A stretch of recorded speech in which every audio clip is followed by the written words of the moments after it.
दोस्तों आज जो हमारा वीडियो का टॉपिक है वो है पोएटिक्स के ऊपर, जिसको लिखा है एरिस्टोटल ने।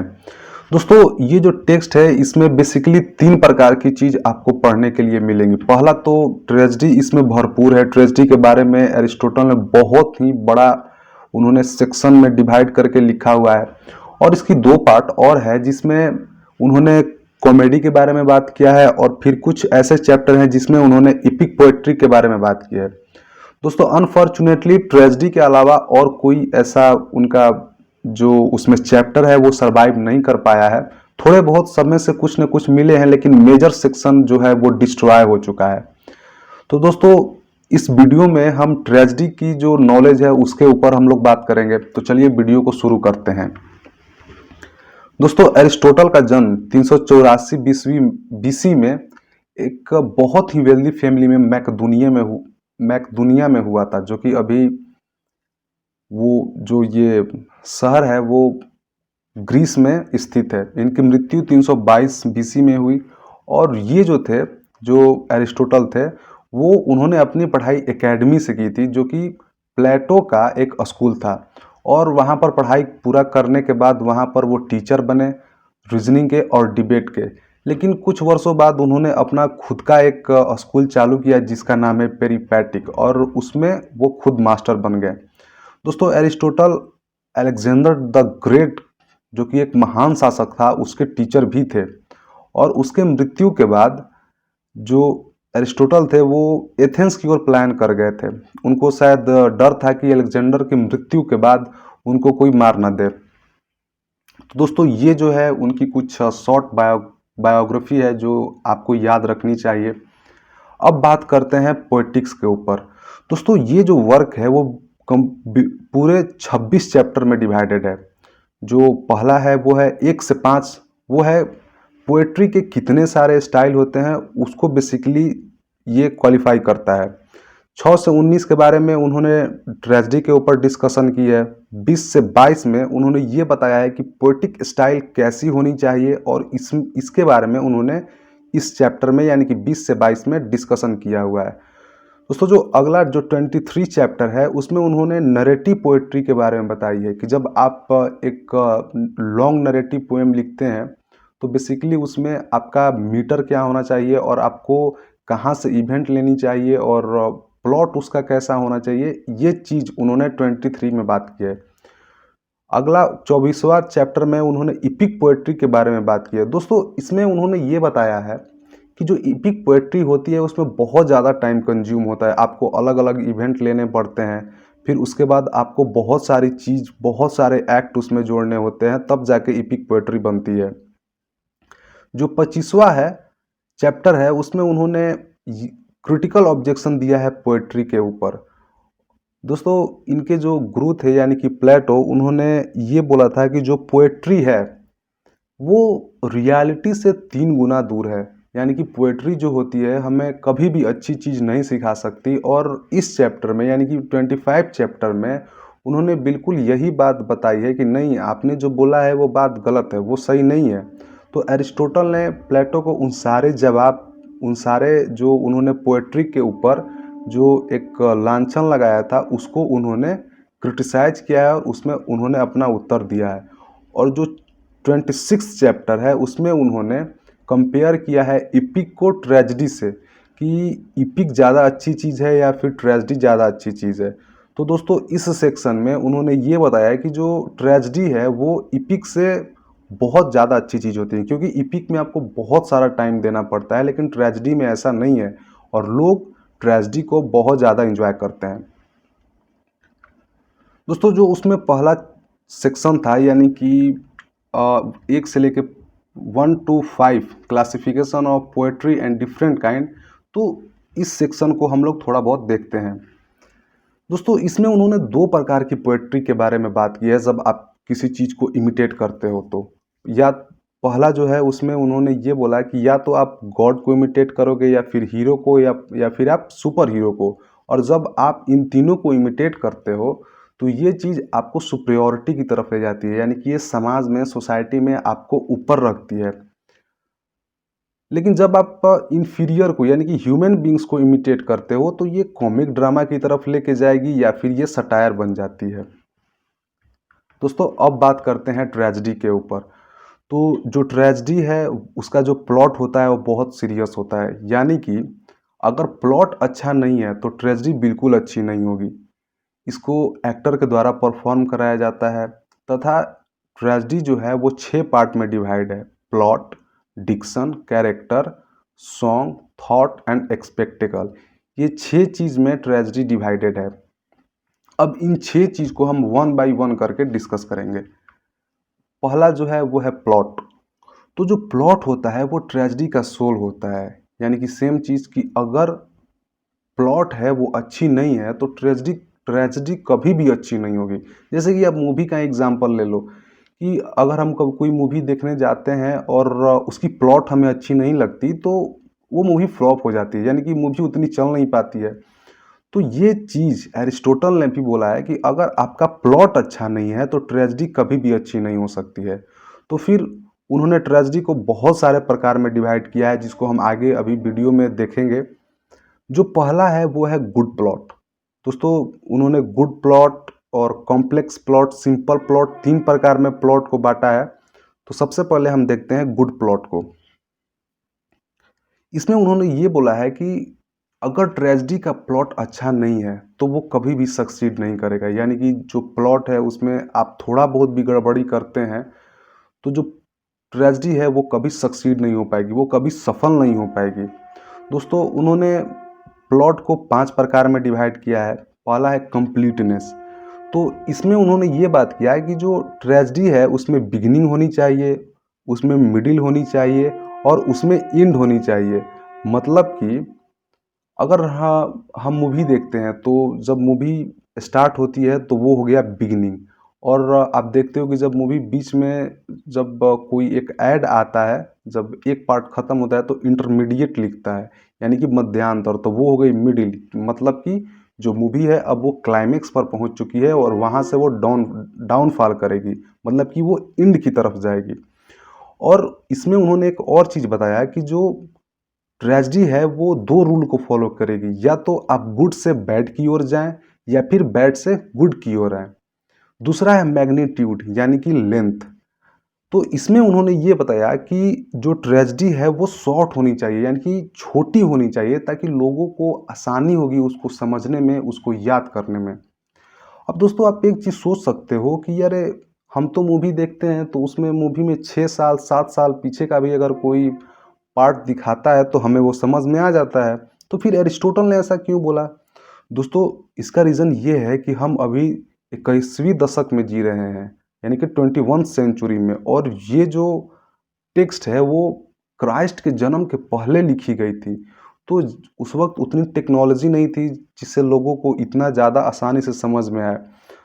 तो इसीलिए एरिस्टोटल ने ये बोला कि जो ट्रेजेडी है वो शॉर्ट होनी चाहिए ताकि लोगों को आसानी हो उसको याद करने में। दोस्तों तीसरा जो है सी नंबर है वो है यूनिटी। ये प्लॉट में ही आता है यूनिटी। तो यूनिटी में उन्होंने ये बताया कि जितने भी प्लॉट हैं या फिर थीम है या फिर एक्शन है वो सब के सब यूनिटी के इर्द गिर्द घूमेंगे। अगर किसी भी ट्रेजेडी में यूनिटी नहीं है तो फिर भी, तो उस वक्त भी ट्रेजेडी जो है वो सक्सीड नहीं करेगी। अब दोस्तों यूनिटी आगे 3 प्रकार में डिवाइड होगी। पहला unity of time, unity of action and unity of place. दोस्तों यूनिटी ऑफ टाइम में उन्होंने ये बोला कि जो ट्रेजेडी है उसमें वो एक सिंगल डे में ख़त्म हो जानी चाहिए। मतलब कि आप उसको 2 दिन 4 दिन 10 दिन या फिर 2 साल तक उसको लेकर मत जाइए, उसमें 2 साल की चीज़ें मत दिखाइए, क्योंकि लोग कंफ्यूज हो जाएंगे। जो ट्रेजेडी है वो एकदम सिंगल डे में बिल्कुल ख़त्म हो जानी चाहिए। दूसरा है यूनिटी ऑफ एक्शन। इसमें वो ये बताते हैं कि ट्रेजेडी के अंदर बिगिनिंग होनी चाहिए, मिडिल होनी चाहिए और एंड होनी चाहिए, जो कि हमने पहले देख चुके हैं, हम लोग उसको हम लोग डिस्कस कर चुके हैं। और इसमें हमें बहुत सारे कैरेक्टर नहीं डालने चाहिए जो कि जिनका कोई यूज ही ना हो, यानी कि हम लोग जितना कम कैरेक्टर डालेंगे एक ट्रेजेडी में उतना ही ज़्यादा अच्छा होगा ट्रेजेडी को समझने में। दोस्तों इसका हम लोग एग्जाम्पल ले सकते हैं नोबेल से, जैसे कि 2 नोबेल का मैं एग्जाम्पल देता हूँ, टॉम जोन्स और एक और नोबेल है डेविड कॉपरफील्ड। तो दोस्तों जब ये दोनों नोबेल आप पढ़ते हो तो इसमें बहुत सारे कैरेक्टर हैं, यानी कि इतना ज़्यादा है कि आप उसको हर एक कैरेक्टर का आप नाम नहीं याद कर सकते हो, या फिर वो जब आप पढ़ोगे तो वो सारे के सारे कैरेक्टर हमारे माइंड में फिट नहीं हो पाएंगे। तो उससे क्या होगा कि जो स्टोरी पर हमारी पकड़ है वो कम होती जाएगी। तो सेम चीज़ अरिस्टोटल भी बोलते हैं कि अगर किसी कैरेक्टर का यूज नहीं है तो आप छोड़ दो। उसको ज़रूरी नहीं है कि आप उसको मतलब आप बरियारी कर रहे हो, आप पुश कर रहे हो बार बार कि नहीं इसको हम डालते हैं ताकि हमारी ट्रेजेडी अच्छी होगी, लेकिन ऐसा नहीं होगा। अगर किसी कैरेक्टर के हटने से ट्रेजेडी के ऊपर कोई फर्क नहीं पड़ता है तो आप उस कैरेक्टर को भी बाहर करो। आप जितना ज़्यादा कम रखोगे ट्रेजेडी उतनी ज़्यादा अच्छी होगी। जो तीसरा है यूनिटी ऑफ प्लेस, इसमें अरिस्टोटल ने ये बोला है कि जो ट्रेजेडी है उसमें प्लेस चेंज नहीं होनी चाहिए। कभी अब ऐसा नहीं होनी चाहिए कि कभी आप फ्रांस में दिखा रहे हो सीन, फिर उसके बाद इंग्लैंड में दिखा रहे हो, फिर उसके बाद इंडिया दिखा रहे हो, फिर उसके बाद अमेरिका का दिखा रहे हो। ये चीज़ नहीं होनी चाहिए, क्योंकि इससे जो दर्शक हैं उनको ट्रेजेडी बिल्कुल समझ में नहीं आएगी। आपका जो सेटिंग है वो हमेशा एक प्लेस का होना चाहिए और उसी के इर्द गिर्द जो आपकी ट्रेजेडी है वो ख़त्म हो जानी चाहिए। अब दोस्तों जो चौथा है वो है डिटर्मिनेट स्ट्रक्चर। इसमें अरिस्टोटल ये बताते हैं कि जो प्लॉट है वो सीक्वल बाय सीक्वल होनी चाहिए, यानी कि जो एक्ट नंबर 1 है उसके बाद एक्ट 2 आना चाहिए, एक्ट 3 आना चाहिए, एक्ट 4 आना चाहिए। जैसे कि इसका एग्जांपल ले सकते हो आप सीरियल। जब हम लोग सीरियल देखते हैं तो उसमें क्या होता है कि अगर आपको सेक्शन नंबर 12 दिखाया गया और फिर उसके बाद आपको सेक्शन नंबर 64 दिखाया जाएगा तो आप नहीं समझ पाओगे। तो सेम चीज अरिस्टोटल ने भी बोला है कि अगर आपने एक्ट 1 दिखाया तो उसके बाद आपको एक्ट 2 दिखाना है, उसके बाद 3 दिखाना है, उसके बाद 4 दिखाना है। और अगर आपका जो प्लॉट है वो सीक्वल बाय सीक्वल नहीं होगा तो ट्रेजेडी फिर अच्छी नहीं हो पाएगी। और पांचवा है दोस्तों यूनिवर्सैलिटी। इसमें वो ये बोलते हैं कि कैरेक्टर चाहे ऊपर लेवल का हो या फिर कॉमन हो या फिर इंफीरियर हो, कुछ फीचर्स ऐसे हैं जो सबके लिए समान होंगे, वो किसी के लिए नहीं चेंज होंगे। जैसे एग्जाम्पल के तौर पर अगर देखें कि अगर किसी माँ का बेटा डेड कर जाता है और माँ रोने की जगह पर हंसने लगती है तो ये चीज़ नहीं होनी चाहिए। अगर ऐसा होता है तो आप आपके ट्रेजेडी पर बुरा इफेक्ट पड़ेगा। लोग आपके ट्रेजेडी को पसंद नहीं करेंगे, क्योंकि यूनिवर्सैलिटी क्या है कि अगर किसी माँ का जो बेटा है वो डेड करता है तो उसकी माँ रोएगी, कभी नहीं हंसेगी। तो ये चीज़ यूनिवर्सैलिटी जो है वो सबके लिए समान होगा, वो चाहे भगवान हो या फिर इंसान हो। दोस्तों अब जो प्लॉट है वो फिर 4 प्रकार में डिवाइड होता है। पहला है एस्टोनिशमेंट। दोस्तों इसमें अरिस्टोटल ये बोलते हैं कि जो फियर और पिटी है ये सरप्राइज से आनी चाहिए, न कि चांस के द्वारा। जैसे कि एग्जाम्पल के तौर पर आप ले सकते हो कि अगर दो दोस्त आपस में लड़ रहे हैं और अचानक विलन आता है और उनकी मदद करने लगता है तो फिर वो तो ट्रेजेडी हुई ही नहीं ना, वो एक तरह से कॉमिक हो जाएगा और लोग उस पर अपना उसको सटायर भी करेंगे कि यार ये क्या दिखा रहे हो कि दो दोस्त आपस में लड़ रहे हैं और विलन आता है और उसको मदद करने लगता है। तो ये चीज़ नहीं होनी चाहिए। अगर दो दोस्त आपस में लड़ रहे हैं अगर उनका दुश्मन उनके सामने आता है तो इस चीज़ से उनके अंदर फियर आनी चाहिए। और अगर कोई किसी की मदद करता है तो उस चीज़ के अकॉर्डिंग हमें पिटी यानी कि दया आनी चाहिए। या अगर आप किसी डॉग को देखते हो रोड पे और वो भूखा है या फिर उसको चोट लगता है तो हम थोड़े से भावुक हो जाते हैं, इमोशनल हो जाते हैं। तो ये क्या चांस से होता है? नहीं, ये सरप्राइज है कि आपने उसको देखा होगा कि अरे यार ये क्या चीज़ है कि लोग इतने छोटे चीज़ यानी कि इतने छोटा जो पप्पी है, जो कुत्ता का बच्चा है, उसको भी लोग मदद नहीं कर रहे हैं, तो वो दया हमारे अंदर आती है। जो बी नंबर है वो है एनागोनार्सिस। दोस्तों इसका मतलब होता है मूवमेंट ऑफ डिस्कवरी। तो इसका जो बेस्ट एग्जाम्पल है वो है कि जब ऑडिपस अपने फादर को मार देता है, जान से मार देता है और वो अपनी माँ से शादी कर लेता है। लेकिन कुछ वक्त बाद उसको ये रियलाइज होता है कि अरे यार, उसने मैंने अपने खुद बाप को मारा है। और जब ये चीज़ उसको पता चलती है और उसके बाद जब उसको ये बात पता चलती है कि जिससे उसने शादी किया है वो कोई और नहीं बल्कि उसकी माँ है, तो वो अपना दोनों आँख फोड़ लेता है। तो ये है मूवमेंट ऑफ डिस्कवरी, यानी कि जो एक्टर है, जो ट्रेजेडी एक चल रही है और उसमें एक्टर है वो कुछ गलत गलत काम कर रहा है और अचानक उसे ये लगता है कि अरे ये मैं कर क्या रहा हूँ, ये अगर ऐसे करूँगा तो मेरी फैमिली बर्बाद हो जाएगी, मेरा कैरियर जो है वो भी बर्बाद हो जाएगा, मेरा लाइफ का कोई मायने नहीं रहेगा। ये चीज़ जब एक एक्टर को या फिर हीरो को पता चलता है तो उसको हम लोग बोलते हैं एनागोनार्सिस। दोस्तों जो सी नंबर है वो है कथारसिस। कथारसिस का मतलब होता है प्यूरिफिकेशन और परगुएशन ऑफ द इमोशन। यानी कि अगर एग्जाम्पल से समझे इसको, कि जब कोई एक्टर के साथ कुछ बुरा हो रहा होता है तो हम उसके बारे में बैड फील करते हैं, उसके बारे में पिटी फील करते हैं। जैसे कि एग्जाम्पल ले सकते हो, एक दूसरा एग्जाम्पल, कि अगर एक्टर को विलन पीट रहा है तो हमें बहुत गुस्सा आता है या फिर हमें बिल्कुल दया आती है कि अरे यार ये नहीं होना चाहिए। इसका बेस्ट एग्जाम्पल है बागवान, जिसमें अमिताभ बच्चन ने जिसमें बहुत ही एक अच्छा रोल किया है फादर का। उसमें होता क्या है कि जो उनके लड़के होते हैं वो उनको बाहर घर से निकाल देते हैं कि देखिए पापा, ऐसा है कि आपके रहने से मेरी जो वाइफ है वो अच्छे से नहीं रह पा रही है। तो ये चीज़ जब होता है तो हमें क्या आता है, हमें दया आता है। ठीक, तो इसका मतलब होता है कि हम अंदर से शुद्ध हो रहे हैं, यानी कि प्यूरिफिकेशन हो रहा है, हमारे अंदर परगुएशन आ रही है। दोस्तों जो डी नंबर है वो है पेरीपेटिया। पेरीपेटिया का मतलब होता है रिवर्सल ऑफ सिचुएशन, यानी कि आप करने तो कुछ जाते हो लेकिन हो कुछ और जाता है। जैसे कि सपोज कि आप अपने एक दोस्त को हेल्प कर रहे हो और आप करना तो चाहते हो हेल्प, लेकिन अचानक किसी कारण से या फिर आपकी गलती से या फिर किसी और चीज़ से उसको कोई हार्म पहुंच जाता है, तो उसको हम लोग बोलते हैं पेरीपीटिया। और ये चीज़ भी ट्रेजेडी में रहनी चाहिए, तभी वो ट्रेजेडी बनेगी। नहीं तो वो तो फिर एक नॉर्मल प्लॉट बन जाएगा, आप उसमें हैप्पी एंडिंग दिखा दोगे। तो ट्रेजेडी में कभी भी हैप्पी एंडिंग नहीं होती है। अब दोस्तों प्लॉट फिर दो प्रकार में डिवाइड होगा, कॉम्प्लेक्स प्लॉट और सिंपल प्लॉट। दोस्तों कॉम्प्लेक्स प्लॉट में ये होता है कि एक स्टोरी में बहुत सारी स्टोरी रन कर रही है, जिसको हम लोग फ्रेम नरेटिव भी बोलते हैं। फ्रेम नरेटिव का मतलब होता है story with in the story, यानी कि एक स्टोरी में बहुत सारे स्टोरी चल रहे होते हैं।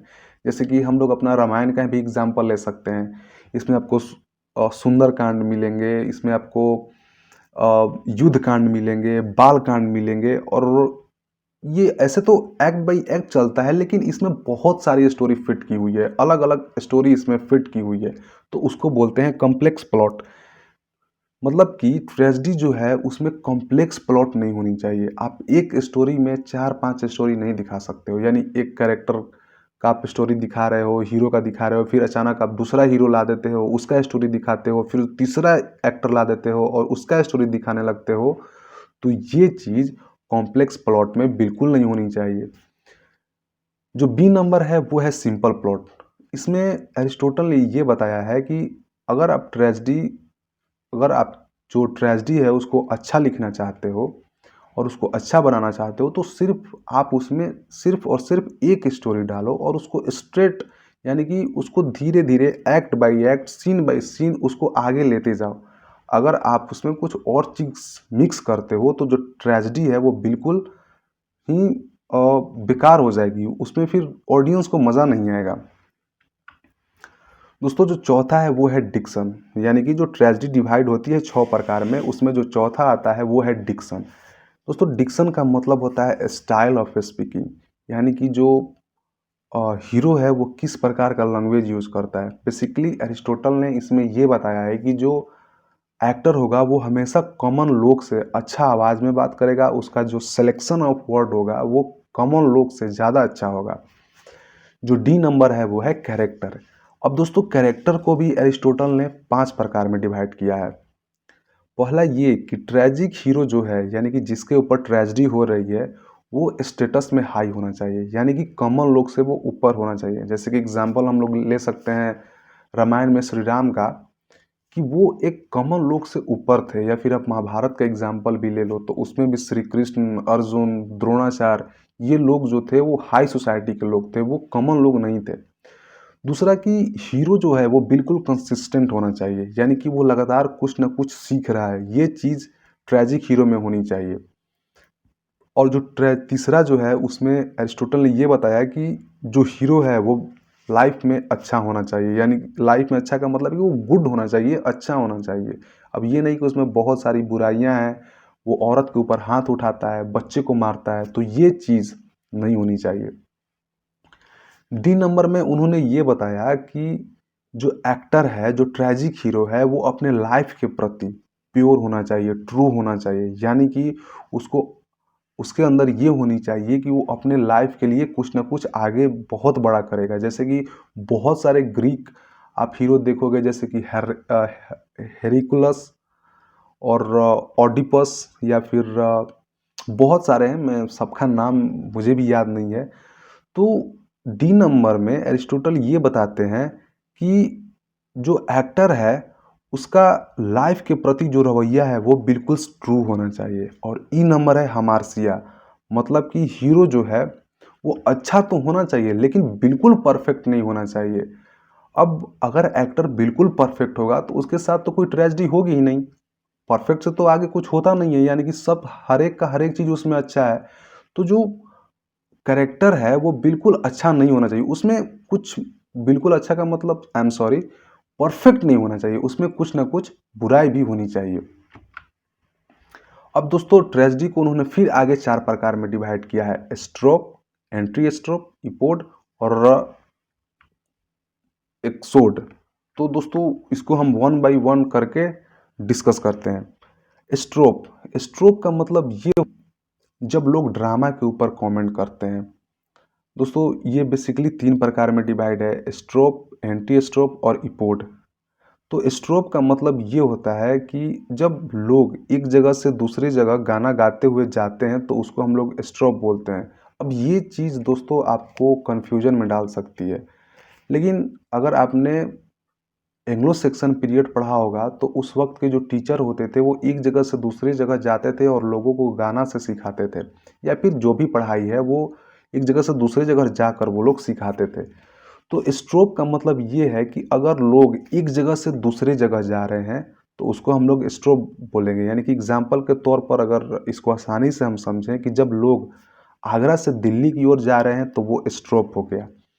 एंटी स्ट्रोप का मतलब होता है कि जब वो फिर दूसरे जगह से दूसरे जगह जाएं, यानी कि पहले तो वो आगरा से दिल्ली आए और अगर वो अब दिल्ली से मुंबई की तरफ जा रहे हैं तो वो हो गया एंटी स्ट्रोप। और दोस्तों फाइनल वन इपोड। इपोड का मतलब ये होता है कि वो सारे जगह घूमकर और फिर वापस उसी जगह पर आ जाते हैं जहां से उन्होंने शुरुआत किया था।